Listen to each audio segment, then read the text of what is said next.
Good morning friends, मैं एजाज अहमद आपके सामने बहुत मुद्दत के बाद फिर आगे एक बार हाजिर हुआ हूं। जी हाँ, ये आज जो करंट मुद्दा चल रहा है पूरे वर्ल्ड में, जिसमें फिलिस्तीन और इसराइल का मामला है, इसके बारे में मैं आपके सामने कुछ तथ्य रखना चाहता हूं, कोई सच्चाई रखना चाहता हूं, मैं बताना चाहता हूं। और आप याद रखें, जब भी कोई समस्या होगी हिंदुस्तान में, हिंदुस्तान से बाहर, विश्व में, तो सच को लेकर मैं आपके सामने आता रहूंगा, चाहे कितनी सी बड़ी परेशानी क्यों ना हो, चाहे कोई खुशी का मामला हो, चाहे गम का मामला हो। जो मुझे मालूम है मैं उसे बता के रहूंगा। आप लोगों के ऊपर है, आप मेरी बात कितना सुनना चाहते हैं, कितना इस पर गौर करना चाहते हैं। लेकिन मेरा एक फर्ज बनता है, अगर मुझे कुछ नॉलेज है, मुझे जानकारी है, तो मैं उसे आपको बताऊं। आज मैं आप लोगों को बताऊंगा इसराइल के बारे में, इसराइल तथा ज्यूज के बारे में, यानी कि यहूदी के बारे में, यहूदी धर्म के बारे में। ये क्या है? अभी मैंने थोड़ी दिनों पहले बेंजामिन नेतन्याहू का एक इंटरव्यू पढ़ा था। उसमें वो बोल रहे थे कि इसराइल धर्म जो है तकरीबन 3,500 साल से पुराना है। कोई 2,500 बोलता है, कोई 3,500 बोलता है। और इसी धरती पर, यही फिलिस्तीन की धरती पर हम 3,500 साल से यहां पर रह रहे थे। लेकिन हमें कभी रोमन्स ने, कभी बाइजेंटाइन ने, कभी अरब्स ने हमें निकाल बाहर किया। इस तरह की बातें कर रहे थे। आज हम पूरी तरह से उस पर काबिज हैं और कब्जा करके रहेंगे, इस तरह की बात की थी। तो मैं आपके सामने कुछ तथ्य रखना चाहता हूं। ओरिजिन कहां से है इन सब की, क्या है? आप जानते हैं कि एक प्रॉफिट हुआ करते थे जिनका नाम था इब्राहिम अलैहिस्सलाम। प्रॉफिट इब्राहिम, जिसे वो लोग अब्राहम बोलते हैं। ये प्रॉफिट इब्राहिम अलैहिस्सलाम जो थे, ये मुसलमानों के एक पैगंबर थे, जैसा कि कुरान में बताया गया है। ये अलग बात है, क्योंकि ओरिजिन एक ही है, एक ही जगह से सब चले आ रहे हैं, चाहे ईसाई हो, चाहे यहूदी हो, चाहे बाद में मुसलमान हो। तो इसकी डिस्कशन मैं आपको पहले बता चुका हूं एक दूसरे पहले वाले वीडियो में। आज मैं तो सिर्फ इतना बताऊंगा, ये मानते हैं कि ये जो इब्राहिम अलैहिस्सलाम थे, ये भी इन्हीं के पैगंबर थे। मुसलमान भी क्लेम करते हैं ये हमारे पैगंबर थे। और उनके जो कुर्बानी वाला, आप देखते हैं मुसलमान 2 त्योहार बनाते हैं, एक ईद, दूसरा बकरा ईद। जो बकरा ईद है वो टोटली सुन्नत इब्राहिमी है। इन्हीं इब्राहिम अलैहिस्सलाम के सुन्नत को फॉलो करते हैं।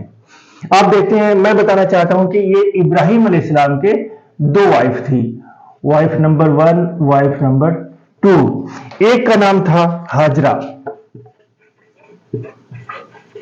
दूसरा का नाम था सारा। ये जिनकी कुर्बानी के लिए अल्लाह ने हुक्म दिया था, उनका नाम था हजरत इस्माइल। ये मक्का में पैदा हुए थे। ये जो हजरत इस्माइल है, जो मक्का में पैदा हुए थे, इन्हीं की सुन्नत को, यानी इन्होंने, इब्राहिम अलैहिस्सलाम ने इन्हीं को कुर्बानी करने की कोशिश की थी अल्लाह के हुक्म से, और तभी से बकरीद मनाई जा रही है। यानी कि टोटली जो सुन्नत को फॉलो किया जा रहा है, टोटली जो प्रॉफिट ने भी हमारी जिस सुन्नत को फॉलो किया है, जिस बात को फॉलो किया है, वो बकरीद वो इन्हीं की है। अब हम चलते हैं दूसरी वाइफ सारा। ये इनके बेटे थे हजरत इसहाक। ये पैदा हुए थे जेरूसलम में। जेरूसलम, ये जो जेरूसलम थे, हजरत इसहाक ये यहां पैदा हुए जेरूसलम में। ये इन्हीं से, यानी जेरूसलम कहां है? फिलिस्तीन में है। यही फिलिस्तीन यहां पे पैदा हुए, और इन्हीं को ही, इस हजरत इसहाक को ही इसराइल के नाम से भी जाना जाता है। इसराइल, इसराइल इन्हें बोला जाता है। हजरत इसहाक को इसराइल के नाम से भी जाना जाता है। याद रखिए, यह इसराइल का यहूदी धर्म से इससे कोई लेना देना नहीं, बल्कि वो इस्लाम धर्म ही चला आ रहा था। जो आदम अलैहिस्सलाम के बाद एक के बाद दूसरे नबी, दूसरे के बाद तीसरे नबी, तमाम सारे पैगंबर प्रॉफिट्स भेजे जा रहे थे। इन्हीं में हम देखते हैं हजरत इस्माइल भी पैगंबर थे, इसके बाद इसहाक भी हुए, और इनके बाद इनके जो लड़के थे इनका नाम था याकूब अलैहिस्सलाम। याकूब अलैहिस्सलाम, जिन्हें अंग्रेजी में जैकब बोला जाता है, जैकब। तो ये इसराइल अलैहिस्सलाम से याकूब अलैहिस्सलाम हुए, ये भी पैगंबर हुए, ये भी प्रॉफिट थे, ये पैगंबर थे। तो इसे भी मुसलमान अपना पैगंबर मानते हैं कि ये एक सिलसिला चला आ रहा था प्रॉफिट्स का, पैगंबर्स का, जो इसमें था। यानी कि ये भी इसराइली ही थे, याकूब अलैहिस्सलाम जो जैकब थे। अच्छा, अब मैं आप लोगों को बताना चाहता हूं कि इसको माइंड में रखें, इसके बाद हम फिर उसमें आते हैं, नेक्स्ट उसमें, यानी कि जैकब अलैहिस्सलाम यानी याकूब अलैहिस्सलाम, याकूब अलैहिस्सलाम, ये जो हजरत इसहाक या इसराइल जो थे उनके बेटे थे। तो इनके याकूब अलैहिस्सलाम जो फिलिस्तीन में थे, इनके कुल 12 बेटे थे, 12 बेटे थे। मैं एक एक करके नाम बताना चाहता हूं। इनका नाम था, सबसे पहले जो थे बड़े थे, इनका नाम था रोबिन। रोबिन एक बेटा नंबर 1। दूसरे बेटे थे इनके लावी, ये नंबर 2। तीसरे बेटे थे शमून, ये नंबर 3 हुए। और चौथा बेटा जो था, चौथे बेटे थे जिन्हें याहूदा बोला जाता था, ये नंबर 4। इन्हें जूडा भी कहा जाता है, JUDAH, जूडा। यानी कि हमें बकिया से कोई लेना देना नहीं है, इन यहूदा और जुड़ा से बोलना है। ये चौथे बेटे थे इनके। और इसके बाद 5वें हैं यसाकर, यसाकर 5वें बेटे। 6ठे बेटे हैं जबुलून, और 7वें बेटे हैं डान।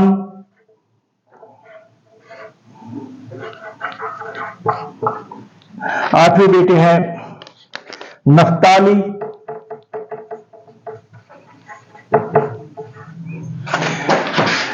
9वें बेटे हैं जाद। और 10वें बेटे हैं आशिर। 11वें बेटे हैं यूसुफ। और 12वें बेटे हैं बेंजामिन।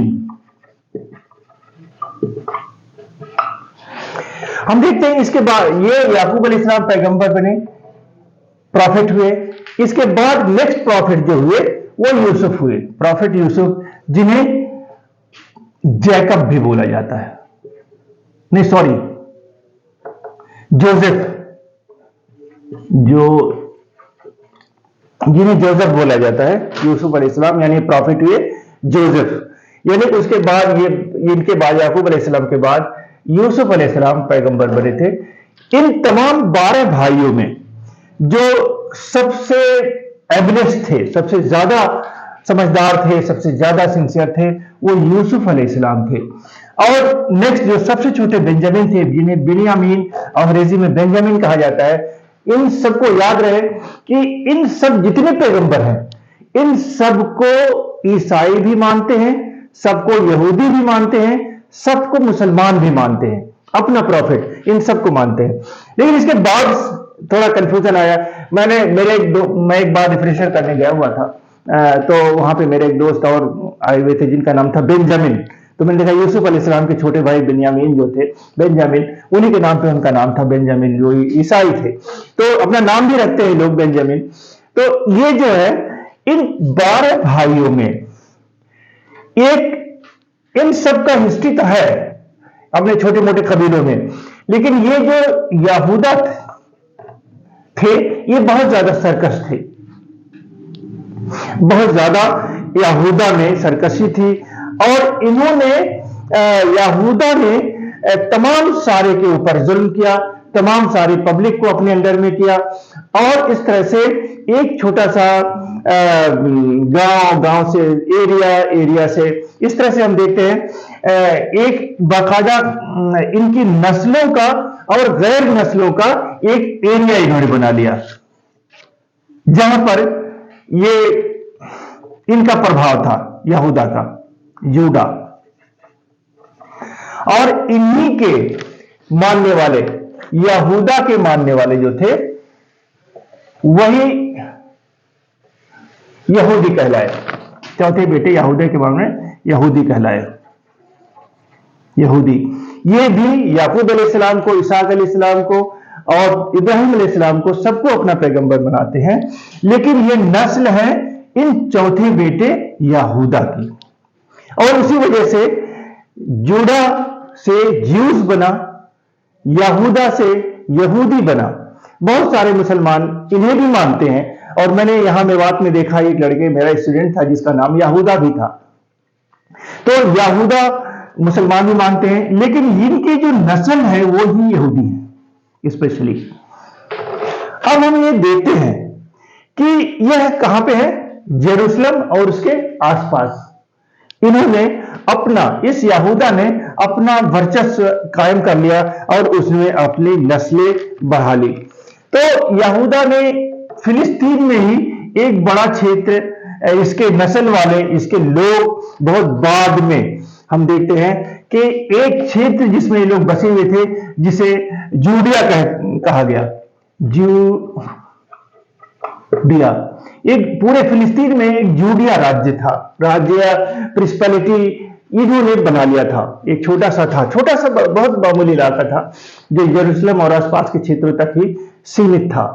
हम ये देखते हैं कि जब रोमन्स ने अपना प्रभाव स्थापित किया, यानी कि तमाम सारे, जैसे उससे पहले हम देखते हैं, पहले इन्होंने, यूनानियों ने इस फिलिस्तीन के ऊपर कब्जा किया था। ईरानियन जिसे कह सकते हैं, यूनानियन जिसे कह सकते, ग्रीस जिसे कह सकते हैं। तो ये सब लोगों ने वहां पे कब्जा किया। उसके बाद फिर रोमन्स का दौर आया। उन रोमन्स ने भी इन तमाम सारे क्षेत्रों पर कब्जा किया, पूरे फिलिस्तीन के ऊपर कब्जा किया, और ये क्षेत्र छोटा सा क्षेत्र था जो जूडा कहलाया, जूडिया। तो इस पर ईरानियों का, रोमन्स का कब्जा हुआ पूरे फिलिस्तीन पर, या पूरे मध्य एशिया कह लीजिए, पूरे यूरोप पे तमाम सारे क्षेत्रों पर रोमन्स का कब्जा हुआ। एक एक करके उन्होंने कब्जा कर लिया, और यहां पर इन तमाम सारे क्षेत्रों में अपने गवर्नर नियुक्त कर दिए जो उन पर शासन करते थे। उन गवर्नर्स में हम देखते हैं रोमन्स में एक नाम आता है हेरोड्स।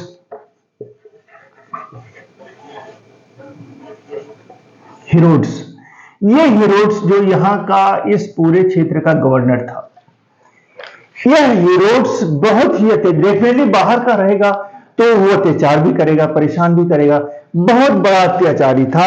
और इन्हीं में हम देखते हैं एक, इन्हीं नस्लों में से एक जो प्रॉफिट थे, प्रॉफिट यहिया,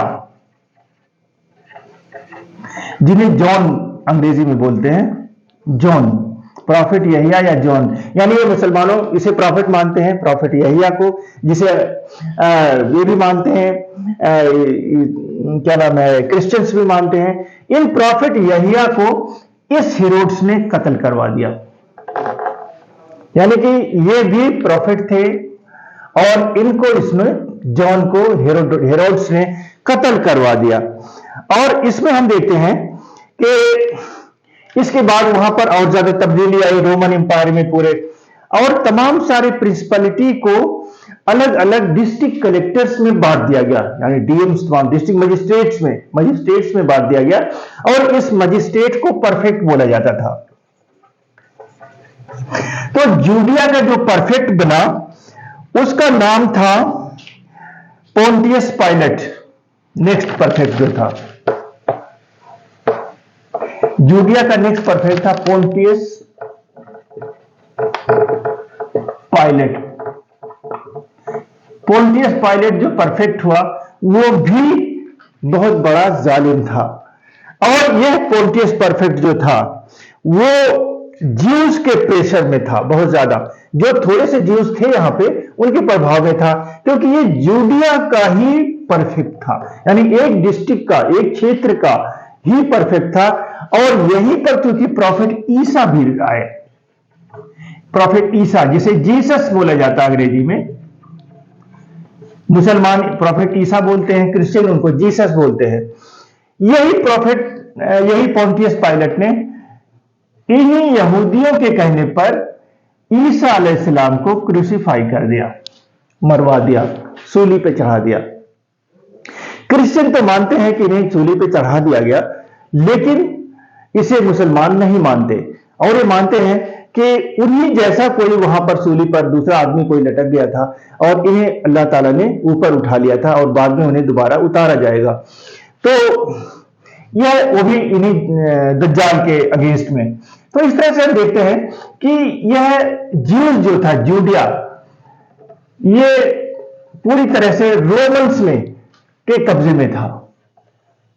समय गुजरता गया और फिर ये जो, चूंकि इनकी एक हरकत होती थी ज्यूस की, ईसाई यहूदियों की, वो कभी भी अपने मालिक के साथ वफादार नहीं होते थे, हमेशा गद्दारी टाइप के, जैसे हम कह सकते हैं कि बहुत सारी कम्युनिटीज ऐसी होती है जो गद्दार होती है, उसी तरह से ज्यूस जो थे उस समय में गद्दार होते थे और वह अपने मालिक के साथ कभी वफादारी नहीं बरतते थे।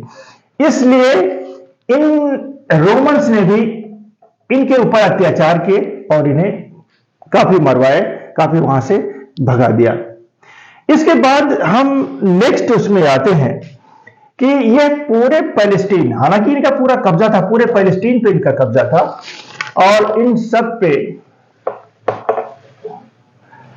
जब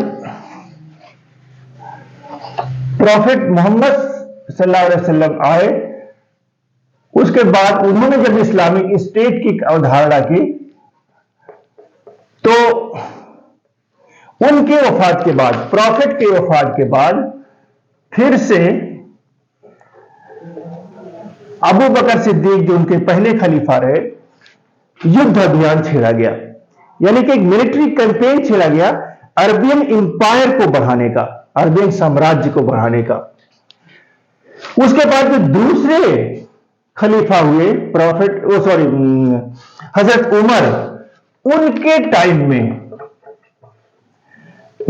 उसको जीता गया, पूरे फिलिस्तीन को जीत लिया गया रोमन से।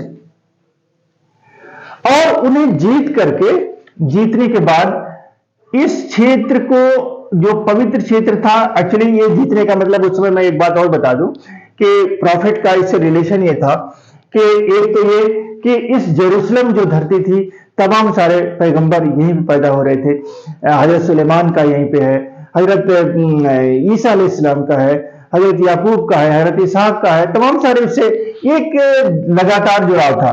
और जब एक मिराज का हाथ ये सानिया हुआ है इस्लामिक हिस्ट्री में कि अल्लाह ताला ने मोहम्मद सल्लल्लाहु अलैहि वसल्लम को सबसे पहले मक्का से मदीना से लेकर के पहुंचे यहाँ पे जेरूसलम में, बैतुल मुकद्दस जिसे कहा जाता है, एक एरिया तकरीबन 35 एकड़ का एरिया है जिसे बैतुल मुकद्दस बोला जाता है। यहाँ पे इन्होंने तमाम सारे पैगंबर्स को की नमाज पढ़ाई और इसके बाद यहीं से वो अल्लाह के पास गए, वहां उनके दर्शन किए और उसके बाद फिर ला करके उनको मदीना छोड़ा गया था। तो कहने का मतलब है ये पवित्र धरती प्रॉफिट से भी संबंध रखती है। इसलिए हजरत उमर वहां पे गए, उनकी ख्वाहिश थी कि मैं वहां पे जाऊं, उस जगह को देखूं जहां से वो मिराज गए थे। तो जब उमर जो दूसरे खलीफा थे वहां पे गए, तो जब नमाज का टाइम हो गया तो लोगों ने कहा कि उन्होंने पूछा मैं नमाज कहाँ पढ़ूं, तो बताया कि आप ऐसा है कि एक गिरजाघर है उसमें नमाज पढ़ ली। तो उमर ने कहा नहीं, मैं उसमें नमाज नहीं पढ़ूंगा, क्योंकि अगर मैं पढ़ूंगा तो तमाम सारे मुसलमान ये क्लेम कर लेंगे ये गिरजा हमारी मस्जिद बनी, या इसे मस्जिद बना लेंगे। इतना ज्यादा इस्लाम में था कि किसी दूसरे के मजहब के जो धार्मिक प्लेस है उसको नहीं अपनाना चाहिए। यानी अगर वो जिस धर्म का है उसी धर्म का रहेगा, किसी दूसरे धर्म पे के धार्मिक प्लेस पे कब्जा नहीं होना चाहिए। लड़ाई की बात और है, जिसमें कहा जाता है everything fair in love and वार, तो उस लड़ाई में तो कुछ भी कर सकते हैं, डिस्ट्रक्शन भी हो सकता है, लेकिन आम पीस डेज में ऐसा नहीं कर सकते। बहर उन्हें उसी जगह नमाज पढ़ी जहां से वो मेराज गए थे हुजूर सल्लल्लाहु अलैहि वसल्लम। तो इस तरह से हम देखते हैं कि ये पूरा फिर से मुसलमानों के अंडर में आ गया सारा। और उनके साथ भी जब गद्दारी किए जो बचे खुचे थे यहां पे, हालांकि रोमन से इन्हें काफी निकाल दिया था, भगा दिया था, जो बचे कुछ कुछ थे उन्होंने भी जब इनके साथ गद्दारी की तो इन्होंने भी इनसे युद्ध किया, इन ज्यूज से, और इन्हें भी मार भगाया। दो चार जो बच रहे थे कुछ थोड़ी बहुत, उन्हें इन्होंने मार भगाया था। तो मैं बताना चाहता हूं कि जो क्लेम करते हैं ज्यूज कि ये हमारी धरती है, वो गलत है। कहीं से भी उनकी धरती नहीं है, और जिसने इस पे राज्य किया उसी की धरती रही, जो वहां पे रहे। अगर इस्राइल की बात की जाए तो हर मुसलमान वहां का इस्राइल है। इस्राइल एक बनी इस्राइल है, यानी कि उन इस्राइल, यानी कि इनके इसहाक जो थे, हजरत इसहाक अलैहिस्सलाम के को इस्राइल बोला जाता है, और इन्हीं की कम्युनिटी जो हुई वो सारी बनी इस्राइल कहलाती है। और उसमें तमाम सारे बाद के जो मुस्लिम्स हैं वो सारे, यूसुफ अलैहिस्सलाम पैगंबर जो हुए वो भी उसी इस्राइल ही थे। तो इस्राइल एक भ्रम है, एक छलावा है कि इस्राइल माने ज्यूज। इस्राइल माने ज्यूज कभी नहीं होता है। इन्होंने बहुत बाद में इस तरह से, यानी कि वर्ल्ड वार सेकेंड के बाद से इस्राइल नाम से एक राज्य बना दिया था।